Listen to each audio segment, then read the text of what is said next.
অসম সাহিত্য সভাৰ নৱনিৰ্বাচিত সভাপতি ডক্টৰ বসন্ত কুমাৰ গোস্বামী, উপসভাপতি পদুম ৰাজখোৱা আৰু প্ৰধান সম্পাদক দেৱজিৎ বৰাই এক ৰাজহুৱা অভিনন্দন অনুষ্ঠান আয়োজন কৰে।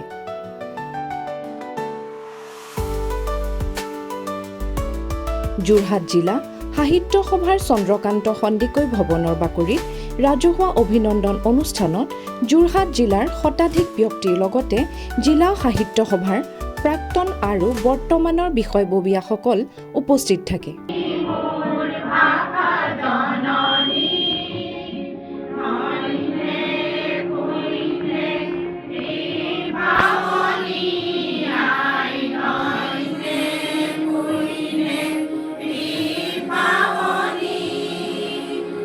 উল্লেখ্য যে নৱনিৰ্বাচিত সভাপতি ডক্টৰ বসন্ত কুমাৰ গোস্বামীয়ে কয় যে অসম সাহিত্য সভাৰ প্ৰতি মানুহৰ মনত গঢ়ি উঠা অৱহেলাৰ ভাৱ নাইকিয়া কৰি এক নতুন মাত্ৰা প্ৰদান কৰাই হ'ব তেখেতসকলৰ প্ৰথম আৰু প্ৰধান লক্ষ্য।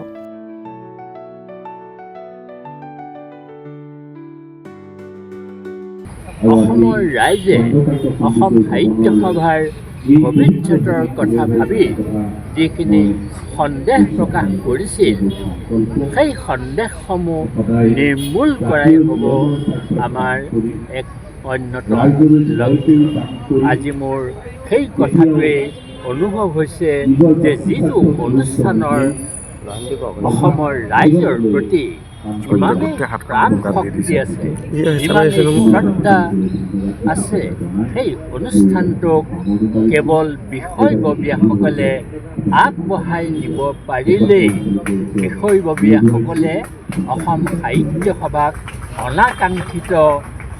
যিখিনি বিপদ বিঘিনি বিতৰ্ক ইয়াৰ পৰা আঁতৰাই ৰাখিবৰ কাৰণে সকলোকে সভাপতিয়ে, মই অকলেই নহয়, প্ৰধান সম্পাদক আৰু উপসভাপতি ডাঙৰীয়ায়ো এই কাৰ্যত নিশ্চয় তেখেতসকলে আমাৰ লগত সহযোগ কৰি অসমৰ ৰাইজৰ যিটো বাঞ্ছিত লক্ষ্য, সেই বাঞ্ছিত লক্ষ্যত উপনীত কৰাবলৈ আমাক শক্তি দিব।